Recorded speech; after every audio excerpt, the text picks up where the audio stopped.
Bonjour à tous, c'est un plaisir de retrouver Yves Toraillé qui est au Brésil. Donc, il est 22 heures pour moi à Hong Kong et pour toi, Yves, je crois qu'il est quelle heure? Il est 10 heures? 11 heures. 11 heures, 11 voilà. heures. Oui, on a 11 heures d'écart, exactement.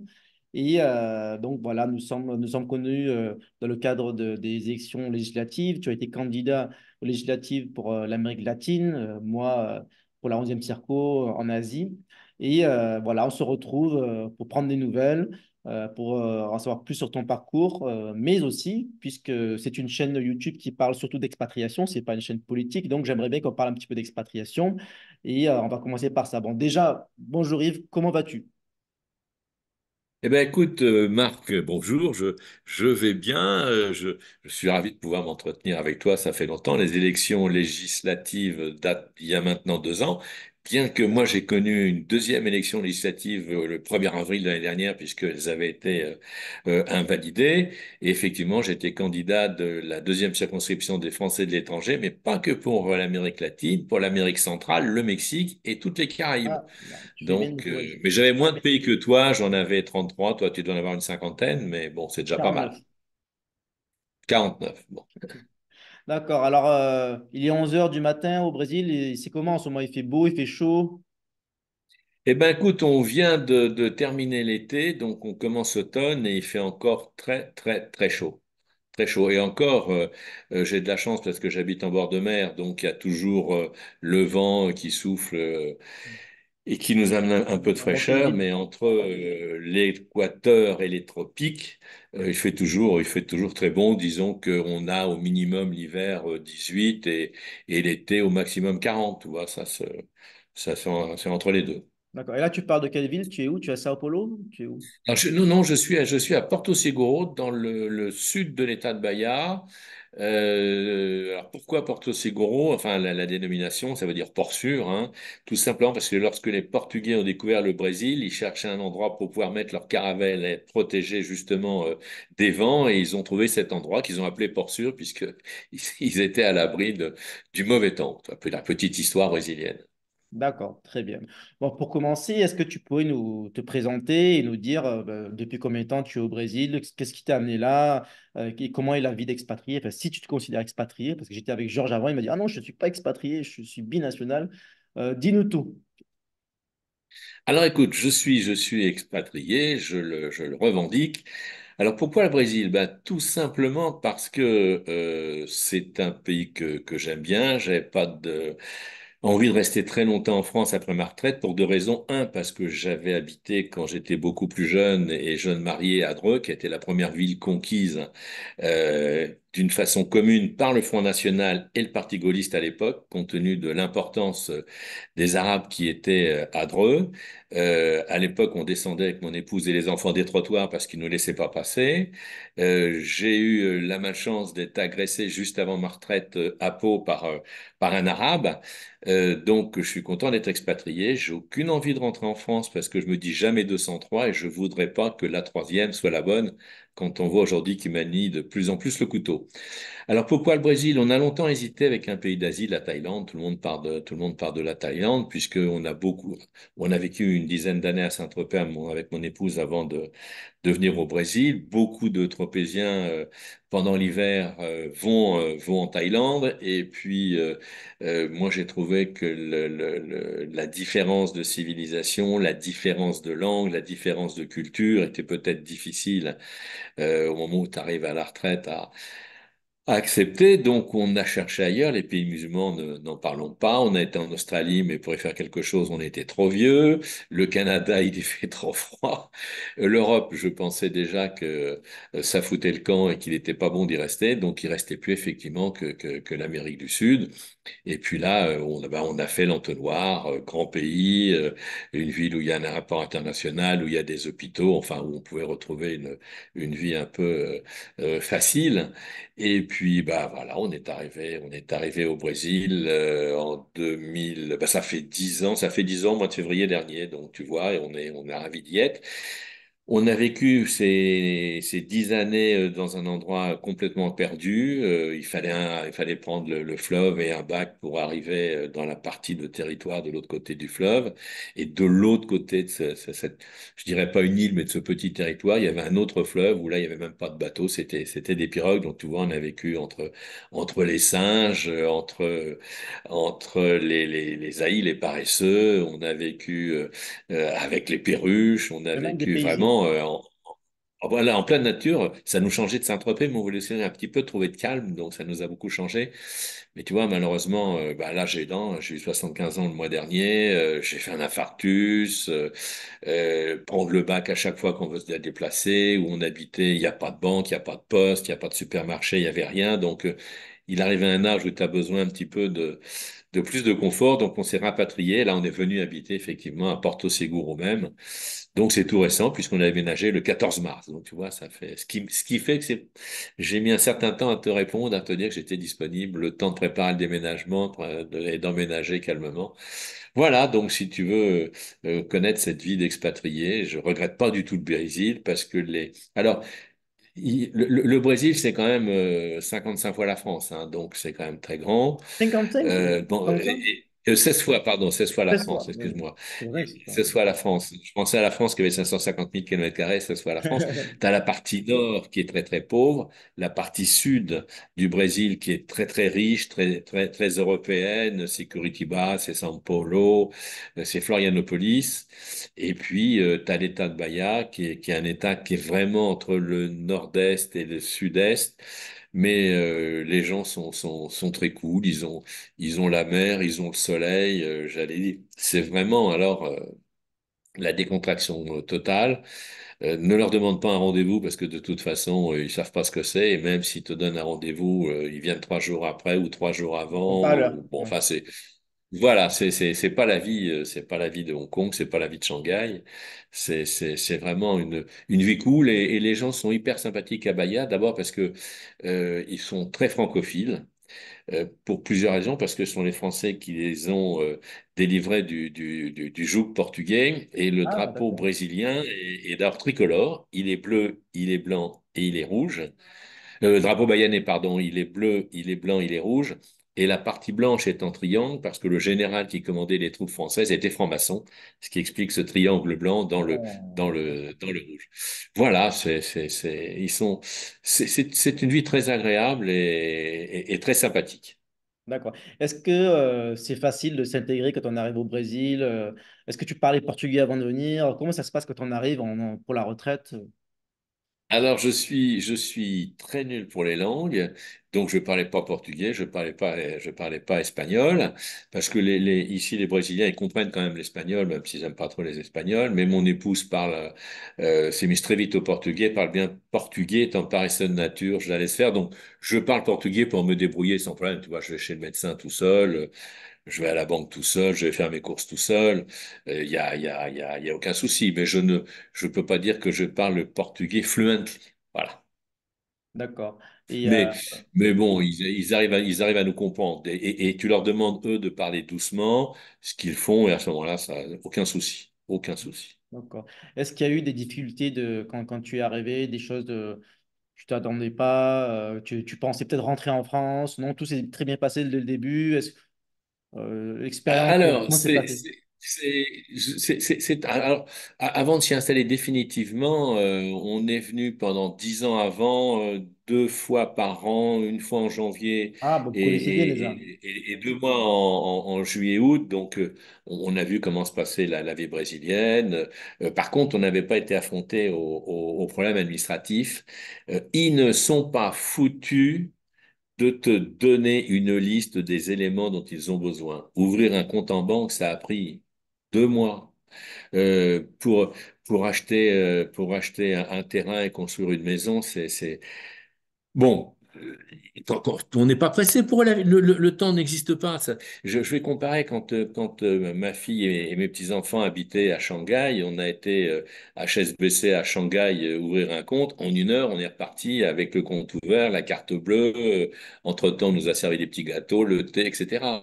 Ouais, Ici, c'est à tel point que on a vu le moment où on ne pourrait même pas acheter la voiture parce que on n'avait pas le compte en banque. Alors on y a été, et puis en désespoir de cause, mon épouse a dit on va repasser la carte bleue française. Alors mais non, ça passera jamais. La carte bleue française est passée. On a donc acheté notre voiture avec notre carte bleue française. Ah, ok. Voilà, c'est D'accord.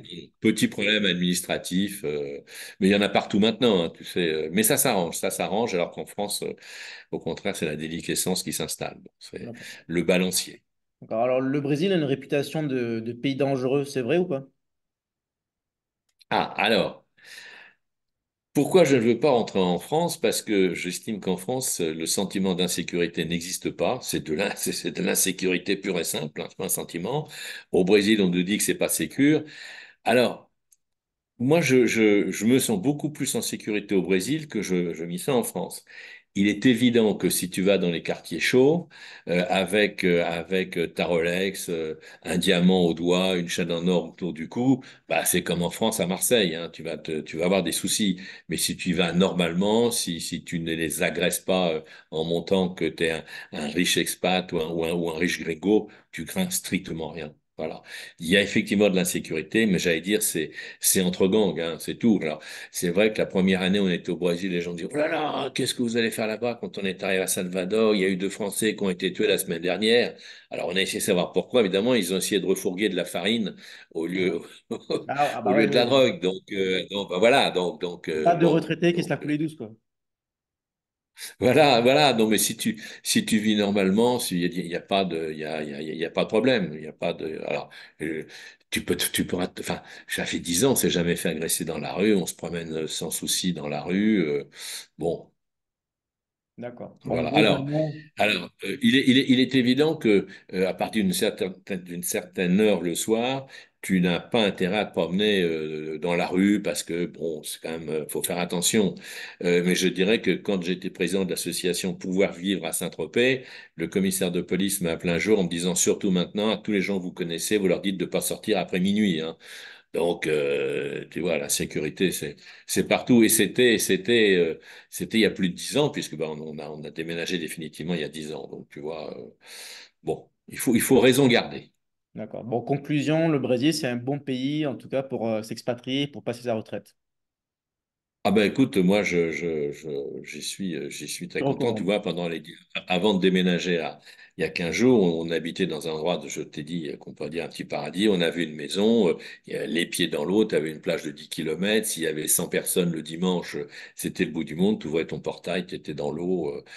Voilà. Bon, alors après, tu peux habiter aussi dans une grande ville, mais autant rester en France. Ok, très bien. Bon, parlons un peu plus engagement pour la communauté française, la politique. D'ailleurs, juste avant toi, j'ai parlé avec Georges Hazard, notre ancien collègue candidat, qui te passe le bonjour d'ailleurs, comme ça, j'ai pas oublié, il te passe le bonjour. Et donc voilà, est-ce que tu peux nous parler de ton parcours politique? Qu'est-ce qui t'a amené à t'engager en politique et ensuite à Reconquête, tes fonctions et jusqu'à aujourd'hui, qu'est-ce que tu fais aujourd'hui? Ben, tu sais, quand tu es jeune, tu es un peu idéaliste. Alors, tu peux être idéaliste de droite, idéaliste de gauche. Moi, je vivais dans une famille où tout le monde était de droite, donc j'ai peut-être été conditionné par ça. Mais dès 15 ans, je me suis engagé à la politique. À 16 ans, j'étais responsable de l'UJP, donc les jeunes gaullistes à l'époque. J'ai participé à la première campagne présidentielle à 16 ans, en 65, hein, pour le général de Gaulle. Après, j'étais secrétaire de circonscription de l'UNR, de l'UDR. Puis j'ai lâché un petit peu du mou avec l'arrivée du RPR, etc. LR, j'en parle même pas. Et je suis revenu effectivement en politique grâce ou à cause d'Éric Zemmour, parce que je trouvais que c'était le seul homme avec un langage honnête, dont les idées correspondaient à ce que je pensais. Et je me suis dit, ça va être un paysage nouveau en politique, ça peut faire changer les choses. Alors, ça n'a pas fait changer beaucoup de choses, mais c'est vrai que depuis qu'il est arrivé, on parle enfin de l'immigration, alors qu'avant, c'était un sujet tabou, il fallait surtout pas en parler. C'était dangereux, on parlait pas d'immigration, alors maintenant on en parle. Tout le monde a compris que l'immigration était un sujet problématique en France, tant au niveau civilisationnel tant qu'au niveau social, au niveau financier, etc.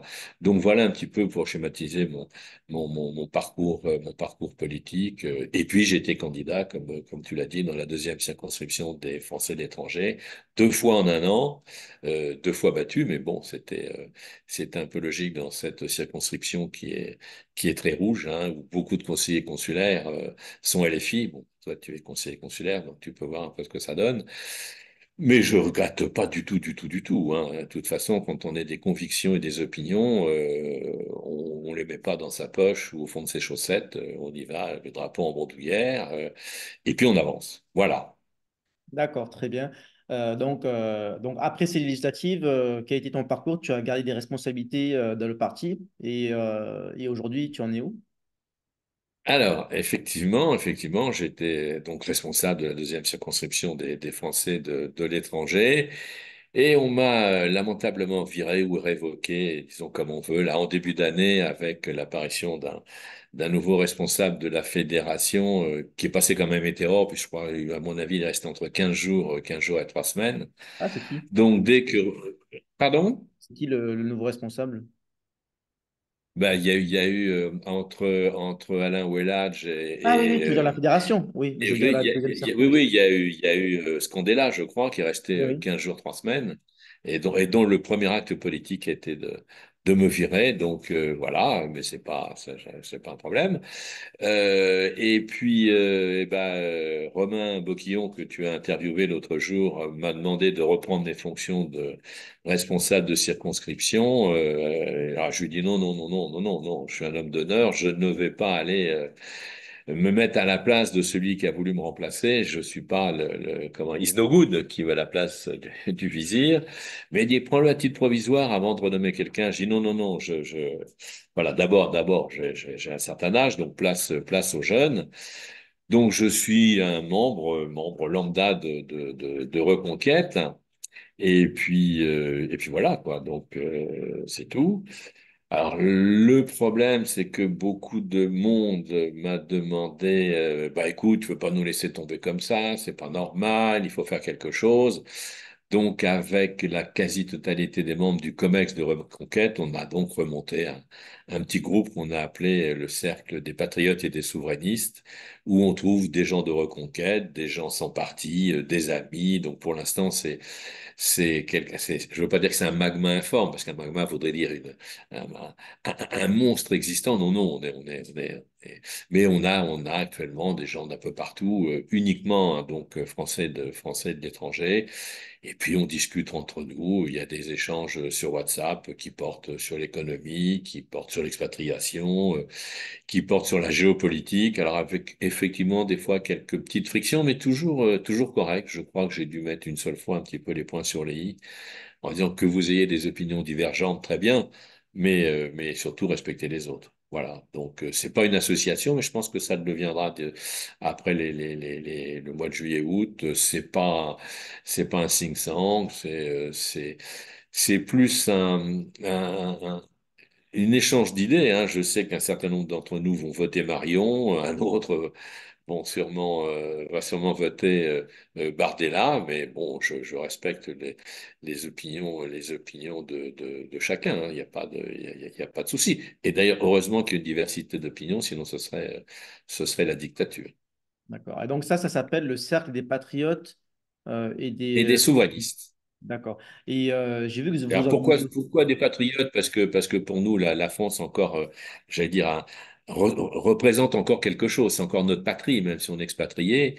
Et puis on est souverainiste parce qu'on refuse cette idée complètement abscons de Macron, qui est de dire qu'il y a une souveraineté européenne. Il peut pas y avoir de souveraineté européenne sans peuple. Et il y a un peuple français, donc voilà, cercle des patriotes et de souverainistes, mais souveraineté française, que ce soit au niveau monétaire, au niveau de la défense, au niveau des frontières, etc. D'accord. Et vous organisez aussi des visioconférences. Donc j'en ai vu une il n'y a pas longtemps.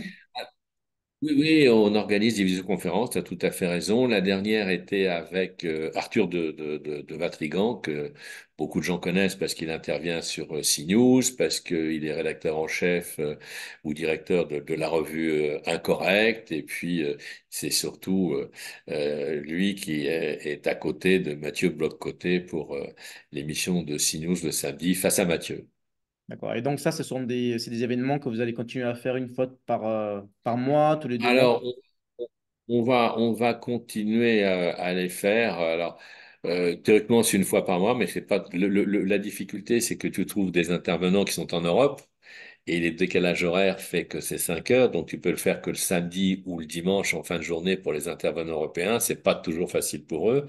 Et puis en semaine, pour les trois quarts d'entre nous qui travaillons. Je me mets dedans alors que je suis à la retraite, qui travaillons, bah, c'est pas possible. Donc, ça ne peut être que le week-end. Donc, on va essayer de trouver peut-être une autre formule, une autre façon de faire. Mais on a eu des intervenants de qualité. On a eu Jérôme Bigot aussi. Guillaume On a Bigot. eu le général de la Chesnée. On a eu comment elle s'appelle, Viviane Solis-Weiss, qui est une océanographe de renommée internationale. Donc, on a pu parler de la défense des océans. Bah, tu vois, on est très éclectique. On parle de tout, de rien. On a eu la secrétaire générale de SOS Enfance qui essaye de combattre tous les mouvements transgenres et drag queen dans l'école. Bon, on n'a pas eu Sandrine Rousseau et je pense qu'on ne l'invitera pas.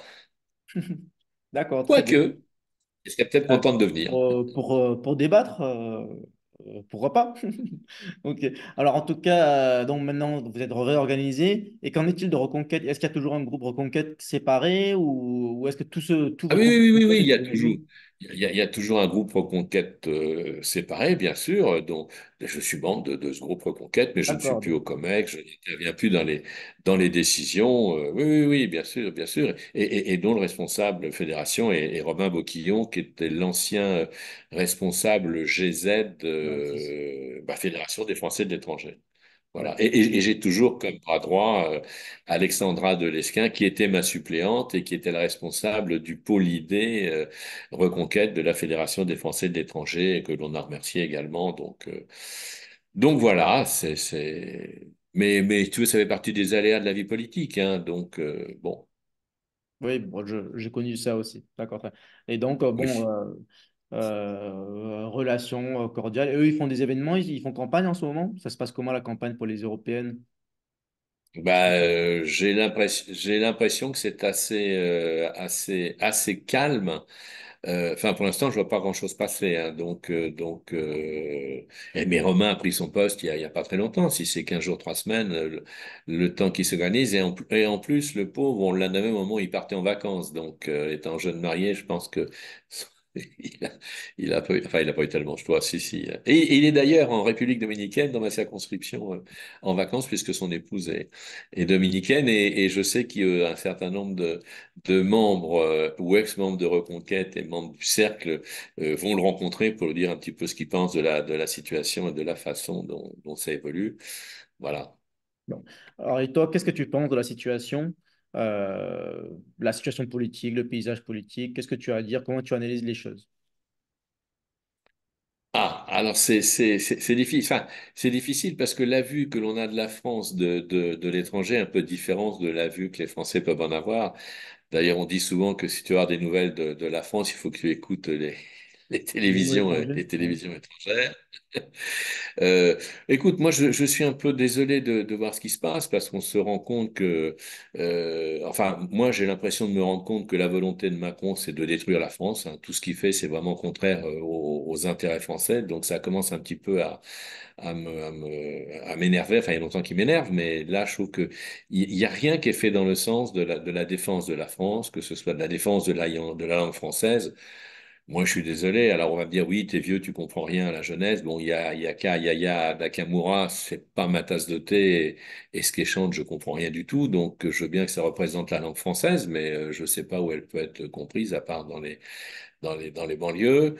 Et puis, on va revenir sur la sécurité où effectivement, tu te rends compte que si tu suis le droit, tu vas être condamné. Si tu es un voyou, tu vas pas l'être. On peut avoir quelques exemples quand tu vois ces jeunes filles de Némésis qui brandissaient leur pancarte violeurs immigrés dehors et qu'on les a mis en garde à vue, qu'on a perquisitionné chez elles et que il y a eu quand même 46 femmes qui ont été violées et qui ont perdu la vie du fait de QTF qui n'ont pas été renvoyées. Je me demande à quel point on pourrait pas attaquer l'État français justement pour absence de défense des Français. Bon, quand on voit les finances françaises, nos Mozart de l'économie, c'est quand même la catastrophe, hein. Il y a 3000 milliards ou 3200 milliards de dettes, et encore, c'est la dette du budget. Si on prend la dette hors budget qui correspond environ à 1500, 1800 milliards, qui est uniquement les engagements de l'État pour le paiement des retraites des fonctionnaires, on tutoie des 5000 milliards. Donc, faut arrêter, quoi. Il y a des moments où il faut que ce gouvernement saute. D'ailleurs, il n'aura même pas le courage de présenter un projet de loi de finances rectificatif, puisqu'ils savent très bien qu'il y aura une motion de censure et que cette motion de censure sera adoptée.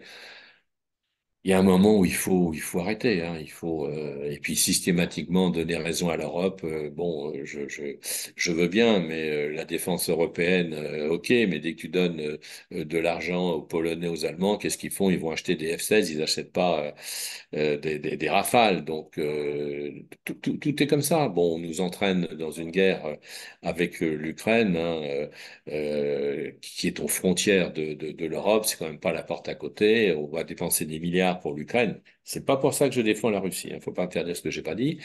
Mais il y a tellement de gens en France qui meurent de faim et qui sont sous le seuil de la pauvreté il y a des choix à faire, hein. Alors là, c'est vrai que ma position rejoindrait peut-être celle de Jean-Marie Le Pen, les Français d'abord ou la France aux Français.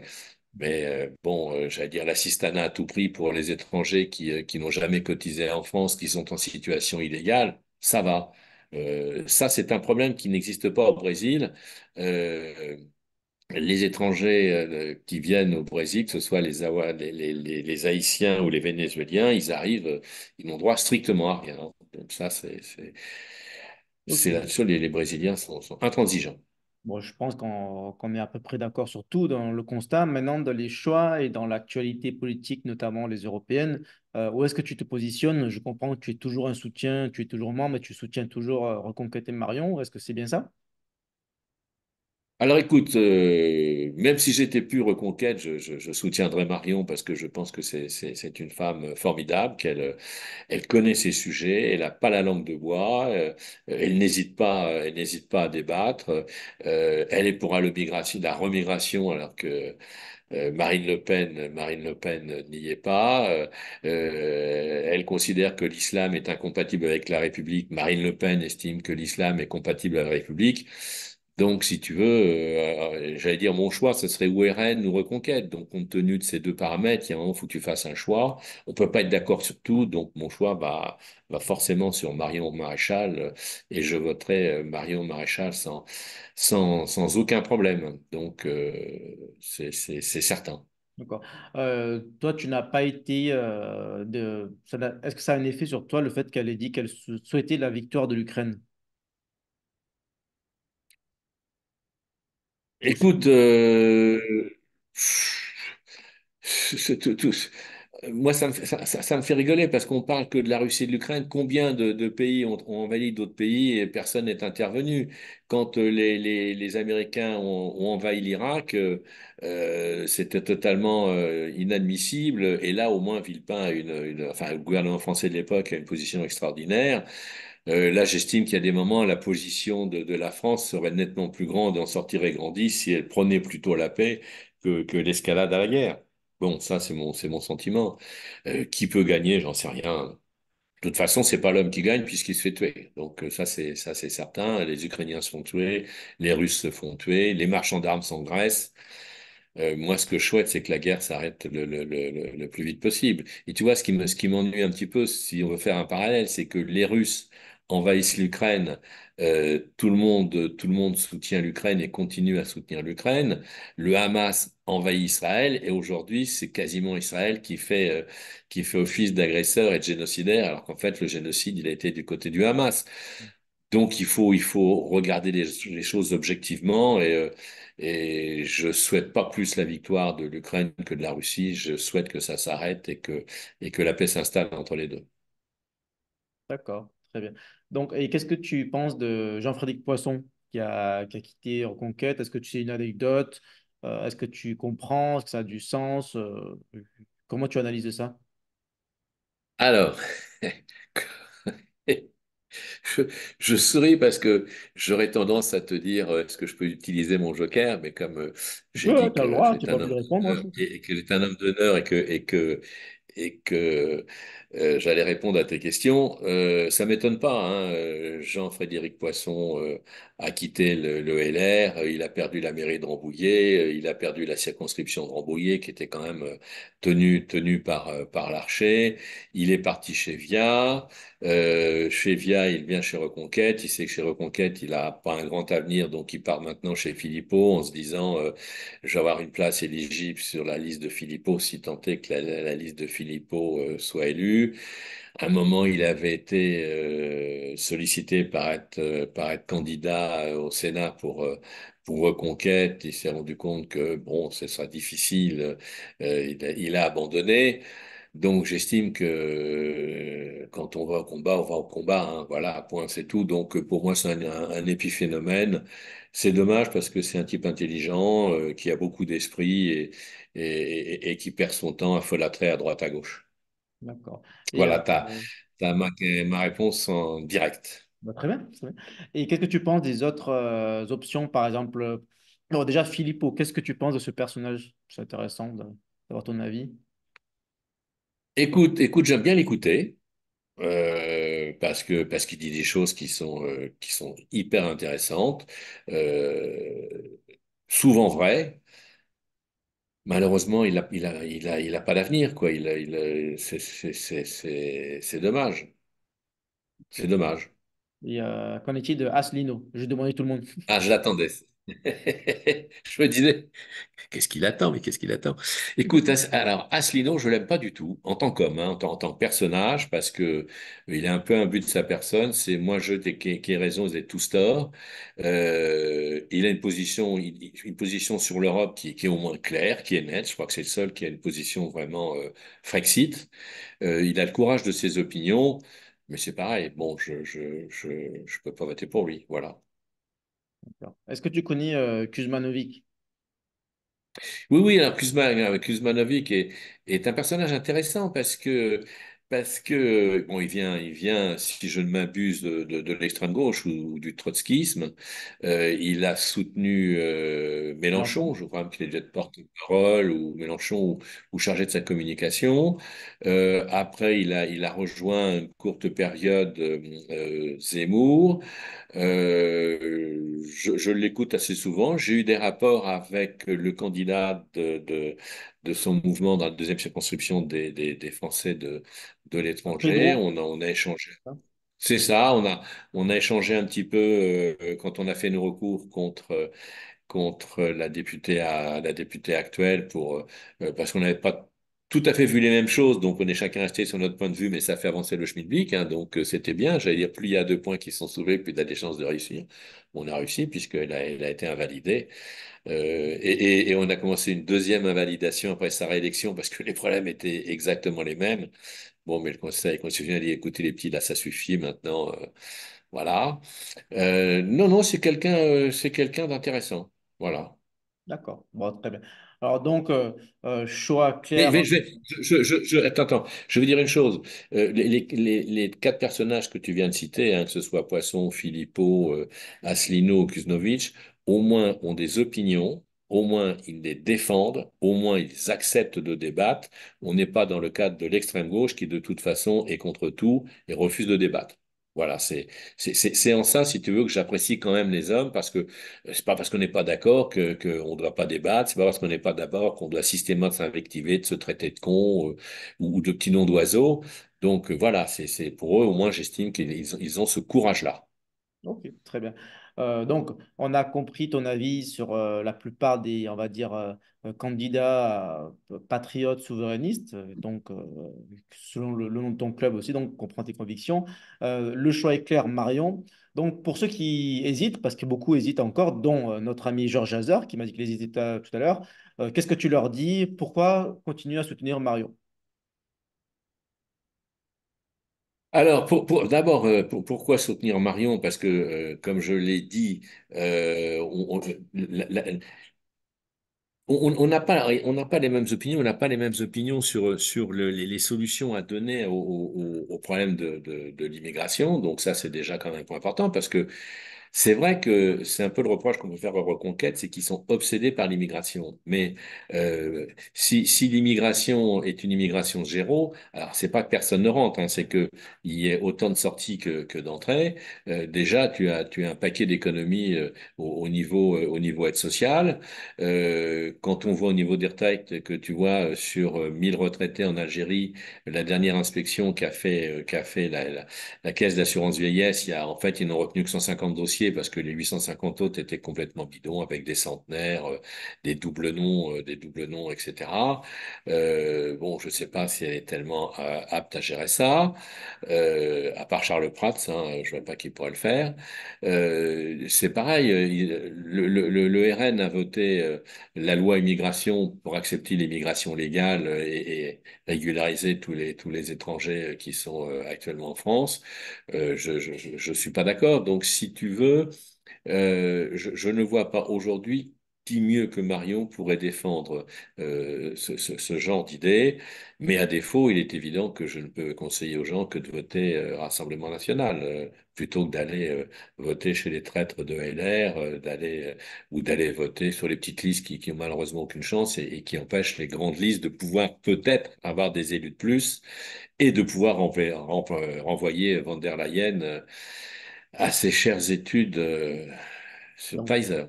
les petites listes, donc tu parles justement de Filippo et Asselineau, donc ce serait des voix perdues, il vaut mieux voter pour Marion ou Bardella, en fait. C'est ça le C'est, vote. c'est, euh, c'est, c'est mon opinion. Bien que je D'accord. ne sois pas un fan de l'union des droites, parce que j'estime que dans Reconquête, il y a d'ex-gens de gauche, au Rassemblement national, il y a d'ex-gens de gauche et qui ont toujours c'est sûrement le cœur qui penche à gauche, et puis tu as des gens de gauche qui sont souverainistes etc., ou patriotes, quand tu vois des gens comme Marc Menant, quand tu vois Michel Onfray, quand tu vois Éric Nolot, j'irais même jusqu'à Chevènement, hein, qui est un souverainiste dans l'âme. Il est dommage que tous ces gens-là n'arrivent pas à s'entendre pour faire en sorte je prendrais des grands mots, que la France redevienne la France. Ouais. Bah, comme dit de Zemmour, souvent les patriotes qui sont de gauche appellent à voter contre le camp national, malheureusement. C'est-à-dire qu'il n'y a pas forcément d'union des patriotes, ça n'existe pas, mais il y aurait une union des droites. Donc, mais toi, tu n'as pas le même avis? J'ai pas le même avis parce que si tu veux, de droite-gauche, à l'époque du gaullisme, tu avais des gaullistes de gauche. Hein, rappeler Léo Hamon, on va rappeler Vallon, on va rappeler l'ancien maire de Chartres. Il y avait quand même des gens de renom qui étaient à gauche et qui, on va pas parler de Malraux, mais bon, c'était quand même autre chose. Je ne vois pas pourquoi il ne pourrait pas y avoir. Alors, Union des droites, pour moi, c'est restrictif. Bon, voilà, c'est tout. Et j'allais dire que, est-ce que dans l'Union des droites, on veut exclure les gens qui ont un parcours de gauche ou qui ont une fibre sociale? C'est un peu, c'est dans cette idée-là que je dis ça. D'accord. 2027, maintenant passons après les européennes, envisage la suite. Tu soutiendrais, tu verrais plutôt qui? Marion ou Zemmour ou quelqu'un d'autre? Ah, c'est. Question indiscrète. Écoute. Non, non, non, non, c'est pas du tout une question indiscrète. J'aime beaucoup Zemmour en tant que personne. J'aime beaucoup Zemmour pour les idées qu'il a émises. J'aime beaucoup Zemmour pour les idées qu'il soutient. J'aime beaucoup Zemmour pour les idées qu'il défend. Mais mon cœur tend vers Marion. Un, d'abord parce qu'elle est jeune. Alors je dis pas qu'il faut que tous les jeunes prennent le pouvoir parce qu'on voit ce que ça donne avec Attal, on voit ce que ça donne avec Macron. Je dis pas que la jeunesse est un brevet de bonne gouvernance. Mais je pense qu'elle a un sens politique que Zemmour n'a pas. Voilà, c'est tout. Est-ce que tu penses, comme beaucoup qui m'ont dit, donc Georges aussi, juste à l'instant, que Zemmour devrait plus être un chroniqueur, un polémiste, comme certains disent, moins dans la vie politique, et donc en fait, ce serait Marion qui devrait mener à Reconquête, en quelque sorte, vers la victoire. Elle devrait mener Reconquête vers la victoire. Tu es d'accord? Alors, on peut voir les choses différemment en disant que Zemmour réhabilite la vie présidentielle en étant un président dans les murs, c'est-à-dire qu'il est à l'Élysée, il donne les grandes idées, il donne les grandes directives, il donne les grandes options, et Marion, qui elle est une politique, exécute la politique du président. Le problème, c'est qu'il faut être élu, et je vois plus facilement Marion élu qu'Éric Zemmour. Voilà. D'accord. Donc, Zemmour reste un leader idéologique, mais la bonne candidate, ce serait plutôt Marion, dès 2027. Voilà, c'est un peu mon sentiment et je dirais qu'aujourd'hui, malheureusement, dans l'esprit des gens, Éric Zemmour a clivé les Français, ce que ne fait pas Marion. Clivé à quel sujet, par exemple? Sur quel Oh, point? si tu prends les prénoms, ça a clivé les Français. Il a eu plein de choses où il a clivé les Français parce qu'il y va cash. Mais en fait, c'est lui qui a raison parce qu'aujourd'hui, il a fait découvrir aux Français que l'immigration était massive, que la civilisation était en train de s'écouler, que la France n'était plus la France. Alors, c'est pas nostalgique quand on dit que la France n'est plus la France, mais c'est vrai que aujourd'hui. Moi, je suis désolé, mais l'écriture inclusive, c'est complètement aberrant. Enfin bon, je dis pas qu'il ne faut pas que la France évolue, mais là, on est vraiment dans la déconstruction totale de la France. Et ça, je pense qu'au moins, il a ouvert les yeux aux Français. Les Français l'ont vu, mais c'est pas pour autant qu'ils le suivent, parce que c'est vrai que pour les Français, le pouvoir d'achat est quand même une des raisons principales aujourd'hui de leurs inquiétudes et de leur obsession. C'est vrai, quand le 15 du mois, tu n'as plus de quoi nourrir tes enfants ou tu te dis comment je vais faire, j'allais dire, l'immigration, tu t'en fous, ce qui est une erreur, parce que justement, si on luttait contre l'immigration et toutes les conséquences sociales, financières de l'immigration, peut-être qu'à ce moment-là, il n'y aurait plus de ce problème de fin de mois. Et ça règle le pouvoir d'achat. Donc, tout est lié. D'accord. Ça règle pas forcément le pouvoir En d'achat, mais ça partie, peut le mais faciliter. ça l'aide. Quand je vois encore ce matin que la Commission européenne a renouvelé son idée de faire rentrer à Giorno le blé ukrainien et de pas mettre des contingents, c'est contraire à ce qu'avait dit Macron. On savait très bien qu'il n'y arrivera jamais parce qu'il a beau jouer les gros bras avec des grandes bottes, ce que tu sais mieux faire que lui, il arrivera jamais à rien. Donc, il y a des moments, il faut comprendre que la politique européenne doit plutôt être souvent, ou la politique française plutôt gérée à Paris que gérée à Bruxelles. Enfin, les Espagnols et les Européens et les Portugais sont bien sortis de la politique énergétique européenne. Pourquoi la France ne le fait pas? C'est pas normal qu'on produise le kilowattheure d'énergie nucléaire à 40 euros, qu'on le revend 320 et que les Français le payent à prix d'or. Bon, ça va pas, c'est pas possible. Je ne parle même pas du plan de relance européen qui coûte une fortune à la France. Je préfère pas m'étendre là-dessus parce que c'est une bizarrerie. Enfin, je le ferai quand même. Je le ferai quand même parce que le plan de relance européen qui doit coûter 80 milliards à la France, c'est vrai, mais ça rentrera dans le pot commun de l'Europe. La France en récupérera 40. Donc, on a déjà perdu 40 milliards. Pour l'instant, il n'a pas été mis en application, il va être mis en application. S'il avait été mis en application dès qu'il avait été décidé il y a 3 ans, la France pouvait emprunter ses 80 milliards à zéro. Aujourd'hui, elle va l'emprunter sur 10 ans, elle va l'emprunter à 3,29. Voilà, bon, ce qui est quand même beaucoup plus, ce qui fait que 80 milliards à 3, je te fais faire le calcul de ce que ça coûtera au bout de 10 ans, on va arriver à 110 milliards au lieu de 80. Et si on avait dit purement et simplement, bah, écoutez, ces 80 milliards, on les emprunte nous et on s'en sert nous pour la France, eh ben, ça aurait été plus efficace que d'avoir que simplement 40 milliards. Donc, tu vois, l'Europe, je dis pas que je suis à Asselineau là-dessus sur le Frexit, mais parce que là, c'est pas du tout sa théorie hein, sur le plan de relance européen. Il y a plein de choses comme ça que les Français ne voient pas, ne savent pas, et que malheureusement, Reconquête ne sait pas mettre en valeur et ne met pas en valeur. Hmm. Pourquoi la France est le seul pays européen à ne pas appliquer au niveau de l'inflation l'indice Eurostat, alors qu'il est obligatoire pour les pays européens? Parce qu'on aurait 2 à 3 points de plus d'inflation, qui est déjà énorme. Et puis aussi parce que, par exemple, quand tu prends la franchise médicale, c'est pas une augmentation, hein, c'est simplement que les Français, ça va être une perte de pouvoir d'achat. Franchise médicale sur la consultation médicale et franchise médicale sur les médicaments. Alors évidemment, ça rentre pas dans l'inflation. Dans l'indice européen, ça rentre comme étant inflation. Ça rentre pas dans le pouvoir d'achat. Il y a plein de choses comme ça, mais personne n'en parle. Voilà. Bon. Ok, très Je bien. vais me présenter. Ok, très bien. Il y a un sujet qui m'intéresse. Tu as parlé des prénoms.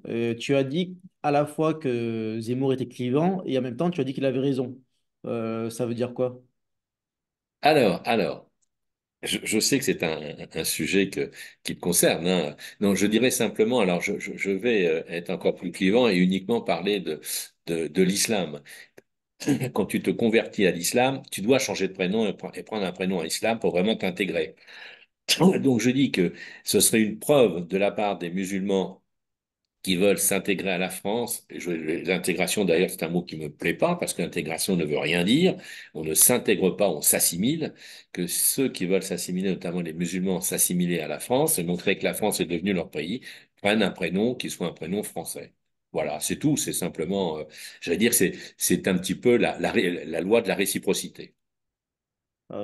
Mais Euh, j'en fais pas non plus un cheval de bataille. J'en fais pas non plus, voilà. d'accord. Mais est-ce que ça veut dire que tu serais d'accord pour faire une loi pour obliger les gens à avoir des prénoms français, des prénoms du Non, calendrier? non, parce que je te dis justement parce que c'est clivant et que tu as beaucoup de gens qui s'assimilent en ayant des prénoms étrangers. Appeler, Je vais encore une fois, je vais peut-être encore faire une fois de plus un racisme de civilisation. Quand tu vois dans le 13e, tous les Asiatiques qui sont dans le 13e, ils sont parfaitement assimilés. Je dirais même que certains Français en sont jaloux parce que quand tu vois les enfants dans les écoles, ils sont même plus brillants que, que les Français de souche. Donc ça veut rien dire si tu veux. On veut être Français ou on veut pas. C'est tout. Tu veux être Français, eh ben tu, tu as ça dans le cœur que tu t'appelles Ali, que tu voilà. t'appelles. Donc, en tout cas, Voilà, voilà, donc, c'est tout. si je résume bien, bon, c'est vrai qu'il vaut mieux avoir un prénom français, ça montre une volonté d'assimilation, mais il y a pas, Voilà. voilà, si quelqu'un n'a pas un prénom français, c'est pas la fin du monde, il n'y a pas besoin d'en faire une loi, mais en tout cas, c'est pas forcément le moment de faire, de cliver en parlant de ce sujet. On aurait pu éviter ça. Mais tout à fait. Tout à Bon, fait. on Tout est à fait. d'accord Tout là. à fait. Ok, très bien. C'est- Euh, il y a un autre sujet, il y a un point qui m'a un peu interpellé. Tu as parlé d'immigration zéro et tu as dit que ça voulait pas dire zéro, ça voulait dire qu'il y en a autant qui rentrent qui sortent. C'est bien ça? Tout à fait. D'accord. C'est-à-dire que parce que dans l'esprit des gens, l'immigration zéro, ça veut dire que la France interdit toute immigration. Tu n'as plus un étranger qui rentre sur le sol français, ce qui est une hérésie et qui n'a jamais été la position de Reconquête. Il faut bien regarder le programme de Reconquête et descendre dans les textes. La position de Reconquête, c'est de dire, je dis n'importe quoi, il y a 100 000 immigrants qui rentrent, ils doivent être compensés par 100 000 qui sortent. Voilà. Alors ils sortent parce qu'ils sont décédés, parce qu'ils rentrent chez eux, parce que, etc. Voilà, c'est tout. Voilà ce que c'est que l'immigration zéro. Mais c'est vrai que les médias, c'est vrai que l'extrême gauche, pour eux, l'immigration zéro, c'est tout de suite, il n'y a plus d'immigrés qui doivent rentrer en France. C'est faux. Voilà. Donc, je résume, c'est le solde migratoire en quelque sorte. C'est la différence. Voilà, t'as raison, c'est ce qu'il faudrait dire. Le solde migratoire doit être égal à zéro. Bon, je dirais même. Tu ne peux pas vivre sans immigration, c'est pas possible. D'accord. Bon, je dirais même il devrait être négatif puisqu'on veut faire la rémigration. Donc, il faut en renvoyer encore plus. D'accord. Alors, il faut s'entendre sur ce qu'est réellement la remigration. Est-ce qu'on renvoie à tous les immigrés ou est-ce qu'on renvoie à tous ceux qui sont sous OQTF, hein, ou qui ont commis un crime ou un délit en France et qui sont condamnés en France? On devrait systématiquement les renvoyer. Est-ce que on applique la politique de déchéance de nationalité, etc. Voilà. Alors, dans le sol migratoire, est-ce qu'on intègre cela ou pas? Après, tu sais, c'est la mixture entre la loi, le décret, les arrêtés, sans compter les cris d'orfraie de la Commission européenne, sans compter les cris d'orfraie de la Cour de justice européenne, sans compter la Cour européenne des droits de l'homme mais sortons de cet article 8 et qu'on nous embête plus, quoi. D'accord. Zemmour, il a dit il n'y a pas longtemps, en janvier, j'ai vu un extrait il n'y a pas longtemps, je l'ai parlé avec un collègue, il a dit que tout le monde parle de l'immigration illégale, moi je veux l'immigration, je veux arrêter l'immigration légale. Et il a dit aussi que, par exemple, les étudiants, il y en a environ 100 000 par an, c'est beaucoup trop, il en faudrait juste quelques centaines. Est-ce que tu es d'accord avec ça? Alors, je sais pas au niveau des chiffres, mais on sait très bien que l'immigration étudiante, c'est une porte d'entrée en France. On sait très bien que très peu de ces étudiants poursuivent leurs études en France. On sait très bien que, alors qu'ils ne sont autorisés à rentrer en France pour leurs études, que s'ils repartent dans leur pays pour pouvoir exercer le métier dans leur pays et permettre à leur pays de se développer, on sait très bien qu'ils n'y retournent pas. Donc, euh, donc, Bon, c'est faut clair, c'est voir clair qu'il y a de la comment on fraude. peut ça. Oui. Ça, c'est Ah clair. oui, de la fraude, oui, bien sûr. Après, Voilà, je ne sais pas si sur les 100 000 il y en a 99 000 qui fraudent. Mais, je ne prononcerai pas sur les chiffres parce que alors là, j'ai pas suivi ça de près. mais bon, Mais c'est je le, ferai plus confiance aux chiffres de Zemmour qu'à ceux de la ministre des Universités, Retailleau, qui alors elle est une soucoupe volante inexistante.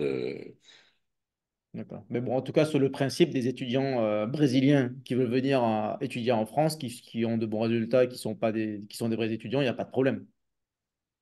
Mais aucun problème, non, non, mais de même qu'on autorise les étudiants français à aller, par exemple, faire McGill au Canada ou des Tout à fait, ouais. universités au Canada, aux États-Unis, de même qu'on les autorise à aller en Australie, de même qu'on les autorise à aller en Chine, etc. Et maintenant plus librement, puisque tu nous as appris que les visas vis-à-vis de la Chine étaient plus faciles. Oui, non, mais bien sûr. Non, non, mais faut pas être obtus non plus, hein, il faut, Bah, très bien bien, on est bien sûr. d'accord. Ok, d'accord. Et sur Que, le, que- que la France ait des frontières pour éviter une invasion, tout à fait normal.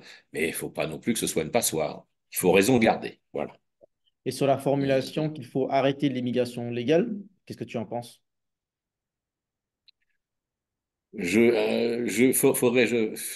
Comment elle a été mise dans un contexte ou pas dans un contexte? Quand je l'entends juste comme ça, je dirais que c'est un peu une erreur. Par contre, on nous dit que pour les métiers en tension, ce serait une immigration légale. Moi, ça me fait. Je vais te dire, tant qu'il y aura 6 millions de chômeurs en France, qu'on commence déjà à donner ou à permettre aux Français de travailler, et puis après, on verra. Mais il y a des métiers que les Français ne peuvent pas faire, puisque malheureusement, on voit tous les ans qu'il y a de plus en plus de Français faisant partie de l'élite universitaire qui part exercer à l'étranger, que ce soit des médecins, que ce soit des ingénieurs, etc. Donc, la France s'appauvrit au niveau intellectuel. Alors, je ne parle pas du niveau scolaire, hein, bien sûr. Ok, très bien, bon, très clair. Moi, c'est une question un peu plus philosophique, moins politique, mais en fait, imaginons que la France, on dit que la France est foutue, l'Europe est foutue, il faut s'expatrier. Est-ce que l'Amérique du Sud est une option, toi qui y vis? Moi, je dis souvent aller en Asie, par exemple, c'est une option. Et l'Amérique du Sud, c'est très chrétien. Donc, d'après ce que j'ai compris, est-ce que tu penses que l'Amérique du Sud, ça pourrait être un refuge si un jour, pardon de poser cette question, mais l'Europe devient vraiment islamiste? Est-ce que l'Amérique du Sud peut être une option d'expatriation?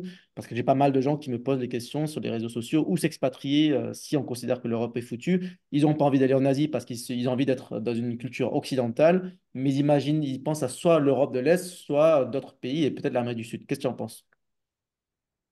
Alors, pour l'Asie, je comprends, puisque effectivement, c'est ce côté langue, ce côté Très civilisation différent. Ouais. qui m'a fait reculer. Les panneaux, ils sont écrits dans une langue que je comprends pas. Je pense que c'est d'ailleurs Yaya Nakamura qui a dû écrire les panneaux.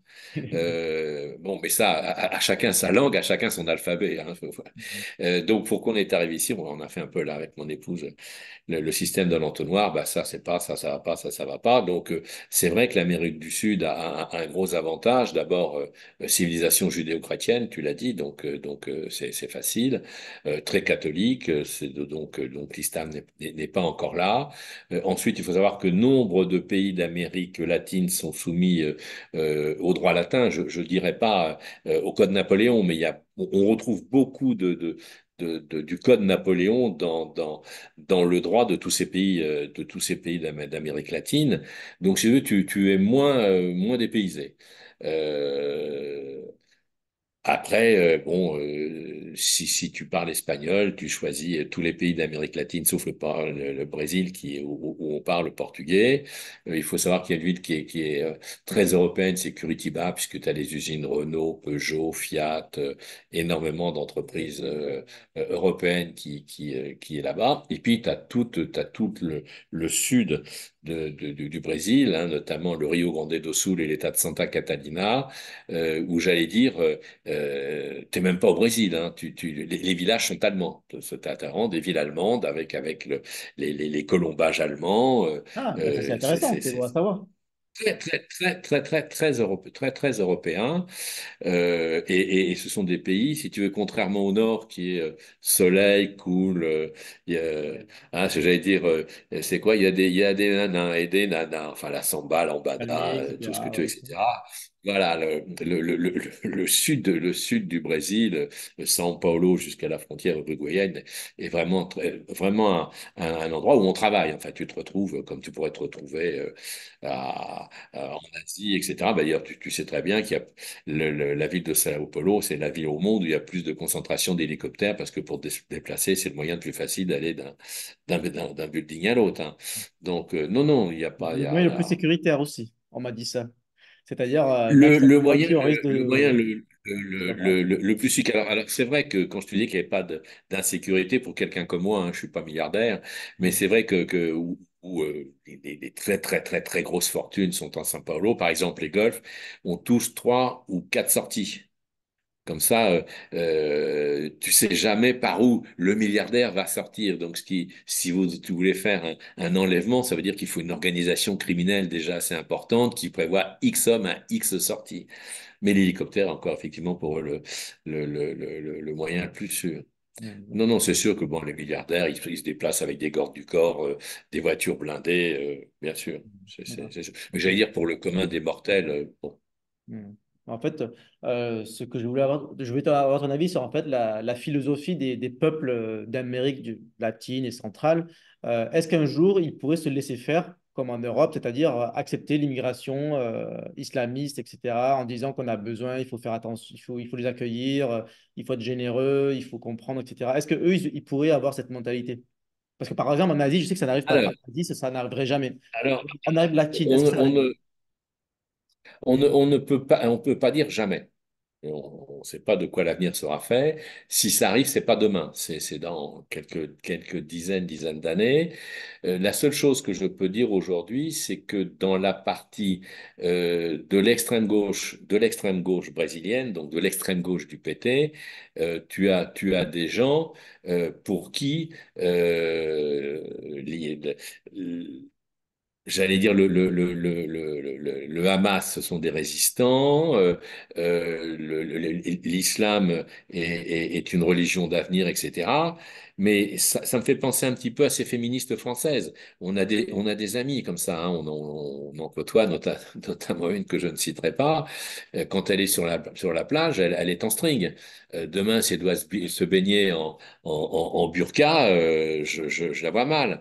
Mais en France, les féministes aujourd'hui, ils disent rien, enfin les néo-féministes ne disent rien sur ce qui se passe en Afghanistan, ne disent rien sur ce qui se passe en Iran, ne disent rien à rien. Bon, il y a eu 46 femmes, je le disais tout à l'heure, qui ont été violées et assassinées en France l'année dernière. Est-ce que tu as entendu une seule nana, Panot, Bono, Rousseau, bah, tous les ozos de l'extrême gauche, hein, dire quoi que ce soit? Non. Bon, on a, mais c'est vraiment il y a quand même 260 millions d'habitants ou 250 millions d'habitants au Brésil, donc c'est une franche minimum aujourd'hui de la population. Et j'allais dire, une fois de plus, comme par hasard, ce sont des profs. Tu vois, c'est la partie intelligentsia du Brésil. Bon. Ok, très bien. Ça, Bah, écoute, c'était mon petit couplet pour les profs. Voilà. voilà. Très bien. Bon, en tout cas, bon, voilà, très intéressant. Est-ce qu'il y a un sujet dont tu voudrais parler pour conclure? Est-ce que tu as un dernier mot, commentaire, saut d'humeur? Non, je pense on a fait un tour d'horizon. Je dirais simplement que je suis très inquiet pour la France, ce qui entraîne évidemment une inquiétude pour l'Europe, mais mon inquiétude pour l'Europe est beaucoup plus lointaine, puisque ma patrie, c'est la France, c'est pas l'Europe, hein. Pour moi, la patrie n'est pas une nation souveraine, n'est pas un pays. Et puis, je dirais que pour ceux qui veulent s'expatrier, ils peuvent venir sans problème en Amérique du Sud, en choisissant les pays. Mais je dirais que le Brésil n'est pas un pays plus dangereux qu'un autre. Alors, c'est vrai que peut-être les pays d'Amérique centrale, on dirait le Guatemala, le Nicaragua, sont peut-être un peu plus dangereux, sachant que le Salvador vient de changer, puisque tu as vu que le président de la République salvadorienne a été largement réélu et que il a réussi à diminuer le taux de criminalité et de drogue de 90% dans son pays, avec des prisons qui sont des prisons, c'est-à-dire qu'il n'y a pas de télévision, il n'y a pas de piscine, il n'y a pas de piste de karting, il n'y a pas de téléphone, et c'est vraiment. Alors après, on est humaniste, on l'est pas, on est pour les droits de l'homme, on l'est pas, mais est-ce que la vie d'une mémé de 90 ans qui se fait violer, assassiner, vaut pas plus que celle du voyou qui l'a tué et assassiné? Ça, c'est mon point de vue, il est tout de suite trouvé.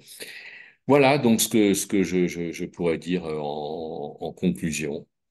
Très bien. Ben, merci beaucoup pour cet échange très Eh ben, intéressant. c'est moi, Marc, qui te remercie. Et puis, bah, toi, bonne nuit, puisqu'il est maintenant, il doit être minuit, et moi, Il est midi, grosso 23 heures. modo. Il est 23 heures, mais À 23 heures. j'ai encore un entretien à 23h30. J'enchaîne aujourd'hui. Bon, eh ben, écoute, bon entretien et bonne diffusion. Allez, ciao, Merci et ciao, bonne journée à bye. toi. À bientôt. Merci. Merci. Au Merci. revoir.